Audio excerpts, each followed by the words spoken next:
Donc Corfou, il est arrivé en 2018 dans un état, voilà, c'était un squelette. Il était en train de périr en plein soleil. C'était vraiment que la peau et les os. Et au mois de juillet, bien sûr, donc en pleine cagne dans nos régions. Et il a été ramené un peu comme on pouvait, en le soulevant au tracteur pour le faire rentrer dans un van. On le relevait toutes les nuits avec les palans. Mais avec un bon mental, il a un super mental, donc il a pris du temps, mais il a repris du poids.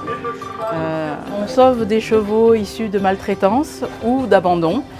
Alors quand on parle de maltraitance, c'est essentiellement malnutrition. Heureusement pas souvent pour tout ce qui est coups, tout ce qui est violence sur les animaux. Mais par contre, on a énormément de cas de malnutrition et de troupeaux entiers. Donc c'est pas un cheval qu'on récupère, des fois c'est 10 d'un coup.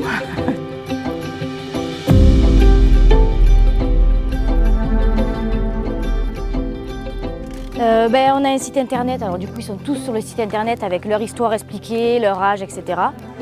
Et après on a des réseaux, on a Instagram, on a Facebook, on a TikTok, où c'est pareil, ils sont un peu présentés, voilà, où il y a des fiches, leur histoire.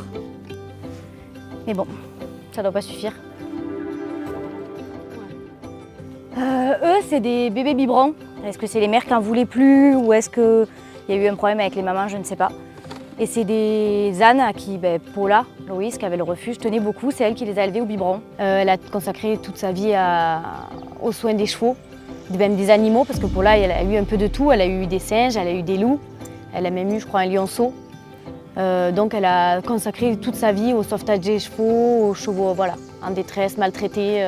Elle est partie, Paula. Voilà. C'est elle qui a créé tout ça avec son mari. Elle a toujours aimé les animaux et elle a recréé un grand domaine ici, puisqu'il y a 70 hectares, avec son mari et des bénévoles et des salariés. Elle a eu jusqu'à 252 équidés à l'époque, c'est-à-dire chevaux, ânes, poneys. Il y a même des lamas ici. À une époque, elle a eu des loups. Et Paula, si on est là tous aujourd'hui, c'est grâce à elle. Même si elle est partie, c'est grâce à elle. Parce que quand elle est arrivée ici, c'était, il me semble, des bois et il n'y avait rien du tout, quoi. Alors Milka, on allait la chercher il y a quelques mois. Elle était avec une autre jument histoire qu'on a sur le refuge. Et malheureusement, une autre jument qui est morte dans le parc avant qu'on aille la chercher.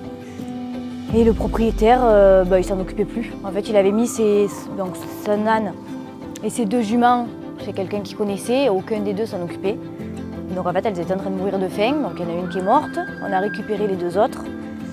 Et Milka, quand on l'a cherchée, elle était très très maigre. Et en fait, elle n'avait plus aucune force. C'est-à-dire que quand elle allait la chercher, toutes les 5 minutes, elle tombait par terre. Enfin, ça a été assez compliqué.